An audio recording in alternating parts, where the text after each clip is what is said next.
Alors guys, Manchester United vient de s'imposer 2-0 contre les Rangers. Nous allons décortiquer cela tout de suite.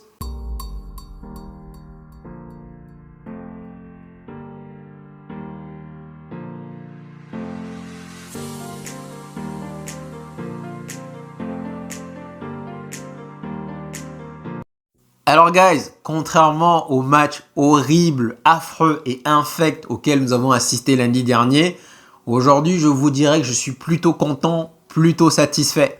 Et c'est au-delà du résultat. Faut pas aller penser que parce que nous avons gagné 2-0, je suis content et parce que nous avons perdu 1-0 lundi dernier, j'étais mécontent.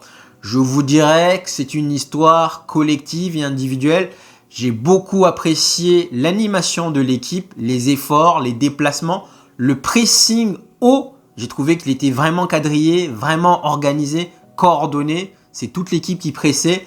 On a pressé haut sur le terrain, histoire vraiment d'empêcher les Rangers de développer leur jeu, histoire de les bouffer, de récupérer le ballon le plus rapidement possible. Le Whitley, il n'a pas eu beaucoup d'occasions, mais en termes de pressing, il m'a régalé. Donc ça, c'est un exemple. J'ai trouvé que l'équipe était beaucoup plus coordonnée, beaucoup plus disciplinée que la dernière fois. Il y avait des efforts les uns pour les autres. On se battait histoire de récupérer les erreurs des autres. Donc franchement, dans le fond, l'équipe, on a bien joué. En première mi-temps, en deuxième mi-temps, on va y revenir, mais généralement, je suis assez satisfait. Alors, si on commence individuellement, je vous dirais Onana, un match plutôt correct. Notamment en deuxième mi-temps, il nous fait un arrêt assez incroyable dans le sens où il est allé rapidement au sol. On l'a souvent critiqué dans le sens où parfois il met 10 ans pour tomber, pour arriver au sol. Il fait un bel arrêt en deuxième mi-temps, même en première mi-temps d'ailleurs. Donc un match plutôt correct dans les cages, mais je vous dirais pas bon du tout dans les relances. Déjà, je trouve qu'il prend beaucoup de temps. Il attend à ce que le joueur arrive. Bon, peut-être parfois ça permet d'aspirer l'équipe. Ok, mais il met beaucoup trop de temps alors que parfois on peut aller beaucoup plus vite. Et je trouve que ces longues passes, ça a été abysmal. Ça a été vraiment affreux. Il nous a fait des passes. Beaucoup de passes longues sont allées vers les joueurs de Rangers ou alors dehors. Donc ça, normalement, on avait loué ses qualités justement. On disait qu'il était très bon balle au pied, très bon à la relance. Ça n'a pas été bon dans ce match-là. Beaucoup de passes, on l'a vu même l'année dernière pendant certains matchs, il y a beaucoup de passes où on peut vraiment sécuriser. Il y a eu beaucoup de pertes de balles justement à cause de ça. Donc ça, c'est un point sur lequel il doit travailler. Mais encore une fois, l'arrêt qu'il nous fait en deuxième mi-temps, où il se met rapidement au sol, c'était un très bel arrêt. Chose que l'année dernière, peut-être qu'il allait prendre. Donc, match plutôt correct. Bissaka, je vous dirais correct encore. Bon, personne n'a été mauvais au final.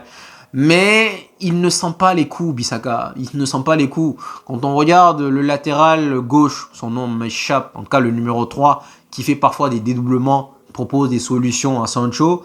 Bissaka, parfois tu as l'impression que le mec il est perché sur un arbre et qu'il attend en fait que les choses se passent. Il attend le déluge, je sais pas. Mais défensivement, bon, ça on n'a pas peur. Défensivement, on a toujours loué les qualités défensives de Bissaka, mais offensivement, il sent pas les coups.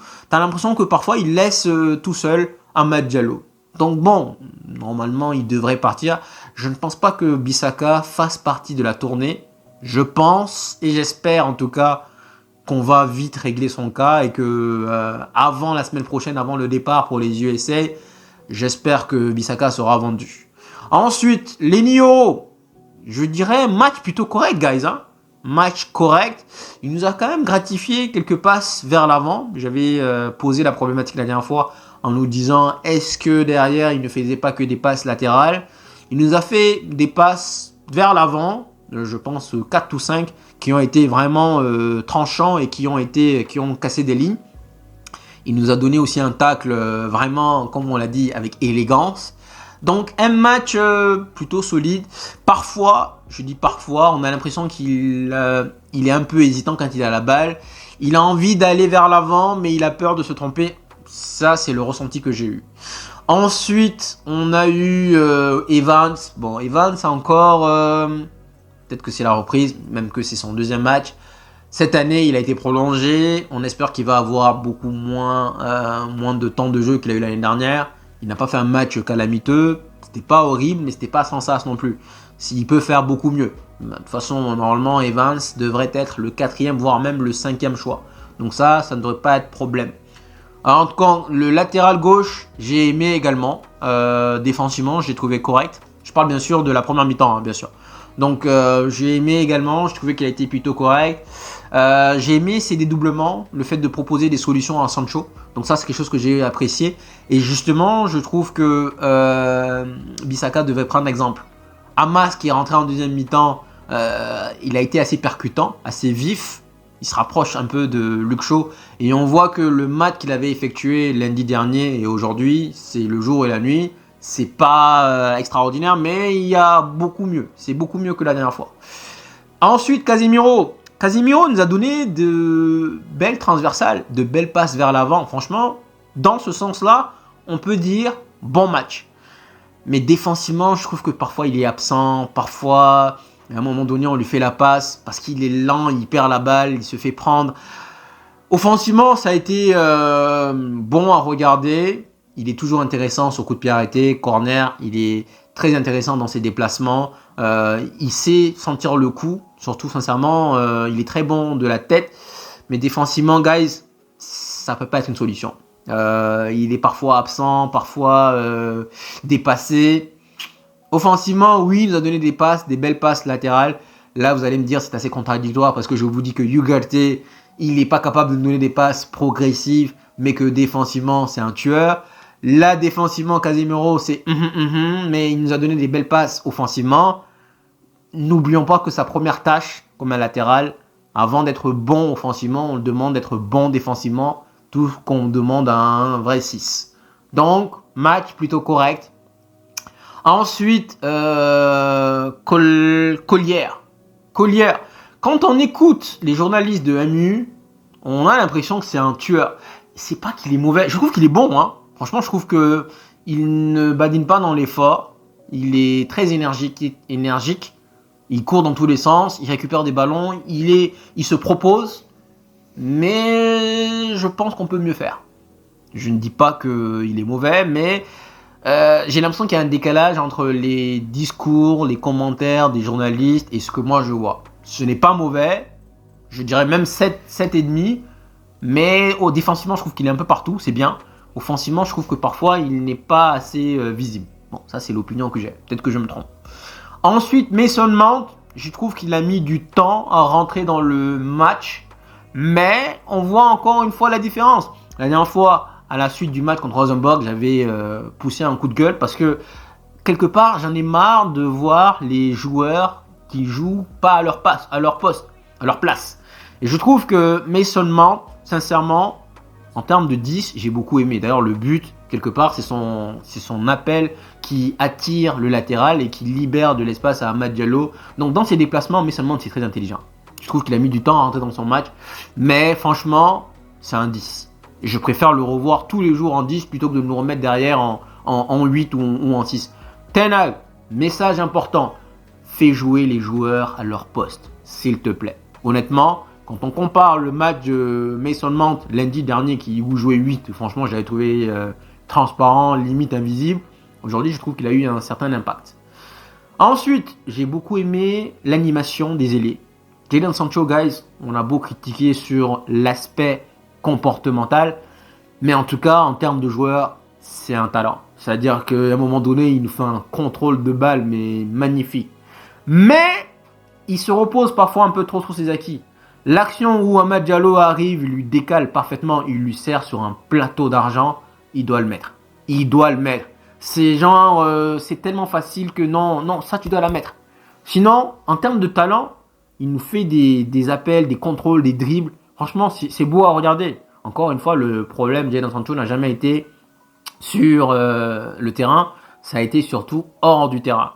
Donc franchement, Jadon Sancho, franchement, guys, en termes de talent, les deux là, ils sont devant Rashford et Garnacho. C'est vrai qu'on aime bien Rashford, on aime bien Garnacho, mais je vous dirais que les deux là, ils sont devant eux. Pourquoi ? Parce que c'est au-delà du talent, c'est aussi dans l'impact, c'est aussi dans le collectif. Ce sont deux joueurs qui vont plus penser à faire marquer leur coéquipier plutôt que d'aller à la Rashford, bam, bam, bam, bam, bam, et tirer. Ou Garnacho qui fait non. On a plus besoin parfois des joueurs collectifs qui sentent le jeu. Et donc, franchement, Jadon Sancho, en termes de talent, guys, ce n'est un secret pour personne. Amad Diallo, man of the match. Man of the match. Man of the match. Je sais que vous allez me dire, ouais, j'en fais trop, je l'aime beaucoup. Parce que, guys, il est bon. Il est efficace et il est bon. Et c'est pas parce qu'il a marqué. Hein. Au-delà de son but, je vais vous citer 3 actions. Regardez, quand il arrive, quand il est excentré, là, il arrive, il croche, il rentre, il percute, il fait la passe à Whitley qui cadre pas derrière. Enfin, il cadre, mais il y a corner. Mais ça, c'est magnifique. C'est-à-dire que il a une telle facilité à dribbler son adversaire. C'est vraiment magnifique. Franchement, masterclass. Et il le fait une fois, il le fait une deuxième fois. À un moment donné, le défenseur était obligé de faire la faute juste avant qu'il tire le coup franc. En termes de talent, le ballon lui colle au pied. Il est tellement agile, il a une certaine élégance, balle au pied. Il doit être titulaire, guys. Vous avez pas, il doit être titulaire. Si Ten Hag ne le met pas titulaire, il y a un problème. Je suis désolé, en termes de talent, il est mieux qu'Anthony, mais à des années-lumière. Et c'est la raison pour laquelle moi je vous ai dit Ten Hag, il me fumait. Non pas dans la tactique, non pas dans la stratégie, mais parce que tu fais du favoritisme. Amad Diallo, les gars, c'est pas un débat. Ça, c'est pas un débat. Il est meilleur qu'Anthony. Pas forcément en termes de talent, mais en termes de décision prise. Quand il arrive, il croche. Et là, je vous garantis que si c'est Anthony, il frappe. Il frappe à 10 milliards de pourcents. Il frappe.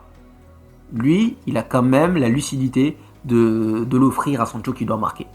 Ensuite, Whitley, il doit peut-être marquer sur l'occasion là. Il la rate. Il n'a pas eu beaucoup d'occasions, mais honnêtement, j'ai beaucoup aimé son pressing. Ça, c'est surtout l'équipe qui a joué en première mi-temps. En deuxième mi-temps, je vous dirais qui est-ce qui s'est démarqué. Je vous dirais Will Fish. Franchement, Fish, il a une carte à jouer. On parle de défenseurs, on a besoin de défenseurs. Will Fish, il a une carte à jouer. Il a été, je trouve, dans le positionnement, dans l'interception, assez bon, honnêtement. Will Fish, il a vraiment une carte à jouer dans le fond. Franchement, j'ai aimé son match. Je vous dirais également que Ugil, beau but. Il la met en pleine bam, pas transversale, mais en tout cas pas lucarne, mais voilà, belle frappe en tout cas. Le problème de Ugil, c'est qu'il est un peu gringalet. Peut-être même un trop gringalet. Ugil et Whitley, ils ont le même défaut, le même souci, c'est qu'ils doivent prendre du muscle. Donc, bel appel, beau but. Et Oyedele aussi, c'est un joueur, j'avais déjà présenté la dernière fois, je dis que c'est un joueur qui peut être pas mal en 6, pas forcément titulaire, mais il peut être troisième choix. C'est un joueur qui a beaucoup d'avenir, qui peut progresser. Je pense qu'il est moins bon que Daniel Gore, mais qu'il n'est pas mal aussi. Ensuite, on a qui d'autre qui est-ce qui m'a marqué également? Bon, je pense que c'est tout. Hein. On va dire globalement, le deuxième mi-temps, je l'ai regardé par intermittence parce que voilà, ça ne me concerne pas trop parce que ce sont des joueurs qu'on ne va pas vraiment revoir. Je suis désolé de le dire, mais on va pas les revoir. Et donc, ça sert à rien de les juger, sincèrement. Donc ouais, pour la forme, ils ont joué, ils ont marqué, ils ont tenu le score. Bennett aussi, c'est pas mal. Mais voilà, donc j'ai regardé plus avec attention la première mi-temps que la deuxième mi-temps. Donc guys, franchement, dans le fond, on a contrôlé le ballon. Et ça encore, ça fait plaisir parce que la dernière fois contre Rosenborg, on a encore une fois concédé je ne sais pas combien d'occasions. Sachant que l'équipe, elle est loin d'être finie. Mais j'ai aimé le jeu en triangle qu'on a joué. On a fait beaucoup de jeux en triangle, beaucoup de passes en triangle. Histoire de vraiment désamorcer le pressing. Histoire de déséquilibrer, déstabiliser l'équipe. Et donc j'ai aimé notre jeu. Parfois il y avait des transversales. Parfois on balançait, on basculait le jeu de l'autre côté. Il y a des peaufinements à faire, mais cette équipe est loin, très loin d'être notre équipe type.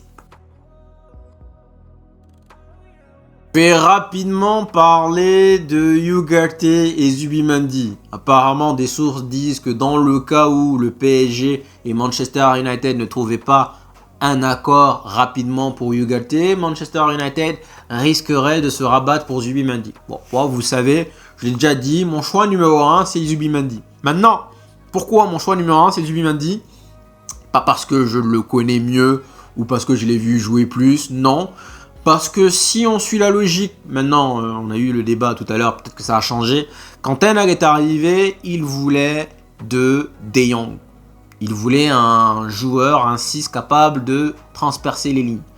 Aujourd'hui, je pense que le profil qui se rapprocherait le plus du cas de Jong, ça serait plus Zubimendi ou alors Ederson. Maintenant, Ugarte, ça va être un gars à 4 poumons. J'ai vu une vidéo où on l'a surnommé le N'Golo uruguayen. Donc j'imagine que c'est quelqu'un qui doit avoir 4 poumons, qui va courir, un Matuidi, un Kanté, qui va courir, qui va ratisser les ballons, qui va aller faire vraiment un travail fourni. Je me dis que c'est un joueur qui va être complet, qui va vraiment défensivement tout prendre. Maintenant, peut-être en effet que la vision de Ten Hag a changé. Moi, je vous dis que je veux Zubimendi, pas parce que je le connais mieux, mais parce que dans le sens où je réfléchis, je me dis Ten Hag, il voulait, quand il est arrivé, il a estimé que De Jong était le joueur adéquat pour son système de jeu. Je me dis que Zubimendi est le profil qui se rapprocherait le plus de De Jong, alors que Ugarte. Maintenant, oui, Monsieur Aziz, il a rappelé le fait que quand tu as un Meino et quand tu as un Bruno, tu n'as pas besoin que ton 6 soit bon. Surtout qu'en défense aussi, on a un Martinez, on a peut-être Delirte qui va arriver. Donc, défensivement, voilà. Le seul hic, c'est que à partir du moment où vous avez un seul joueur dans votre équipe pas capable de transpercer les lignes, ben, c'est-à-dire que ce joueur-là, on va rapidement mettre 2 joueurs sur Meno ou 2 joueurs sur Bruno ou 2 joueurs sur un défenseur. Lui, on va le laisser libre parce qu'on sait qu'il n'est pas capable d'aller justement faire des transversales et casser les lignes. Après, encore une fois, peut-être que j'exagère. Peut-être que je suis là, j'imagine un joueur, ça c'est parce que je ne le connais pas. Peut-être que j'imagine un joueur à la McTominay qui va nous faire des transversales latérales à 2 balles à chaque fois, ou des passes à latéral, ou des passes en arrière. Peut-être que j'exagère, je vous le dis. Maintenant, apparemment Manchester United et le PSG sont en tout cas en train d'avancer sur le dossier. Il y a de fortes chances que Ugarte arrive. S'il vient, guys, on dirait masterclass. Sincèrement, s'il vient, on va le backuper. On va pas venir vous dire « Oh non, moi je voulais Zubimendi, je voulais pas de lui. » Non, non, non, non, non. S'il vient, on va le backuper. Et j'espère que derrière, ça sera une grande réussite. Je vous donne juste mon avis, mon choix, dans le sens où j'essaye d'être en coordination avec Ten Hag. Maintenant, si le choix même de Ten Hag a changé, si Ten Hag voit Ugarte comme sa priorité numéro 1 devant Zubimendi, en pensant que celui-ci va beaucoup aider défensivement et que derrière on aura Meino, Bruno, des joueurs ballon qui vont être capables de remonter le ballon, ok. S'il vient, on va le backuper, guys. J'espère que ça va se faire rapidement. Rappelons que nous allons nous envoler, je crois, je suis pas sûr, je pensais que c'était le 27, mais finalement j'ai un petit doute parce que le match contre Arsenal c'est le 28. Alors est-ce qu'on va aller directement aux États-Unis et jouer le lendemain? Je ne sais pas. Mais en tout cas, on verra. Donc peut-être pas demain, guys, mais nous allons mettre en place des lives à partir de la semaine prochaine. Demain, j'ai déjà notre programme. Mais à partir de la semaine prochaine, nous allons essayer de mettre des lives d'1 heure de temps sur TikTok. On va aller, parce que sur TikTok, on est plusieurs à pouvoir entrer, pouvoir argumenter. Donc on pourra mettre en place ça, pas forcément la même heure, parce que j'ai un calendrier, un emploi du temps assez chamboulé. Mais on pourra mettre ça 1 heure le dimanche, ça peut être la journée, ça peut être l'après-midi, ça peut être la soirée. On verra où on va caler ça. Et puis voilà, donc guys, notre saison va bientôt commencer. Il y a de quoi vraiment être content. La performance d'aujourd'hui est assez positive. On espère que derrière, quand on va bonifier l'équipe, ça va encore s'accélérer, ça va encore augmenter. Et donc, il y a de quoi être content actuellement d'être supporter de Manchester United. Guys, vous connaissez la musique. Merci infiniment d'être venu jusqu'ici. Comme on dit, like, comment and share. La chaîne grandit petit à petit et ce, grâce à vous tous. Merci infiniment. Et donc, je vous dis, prenez soin de vous, prenez soin de vos familles et je vous dis à la prochaine. Ciao, ciao.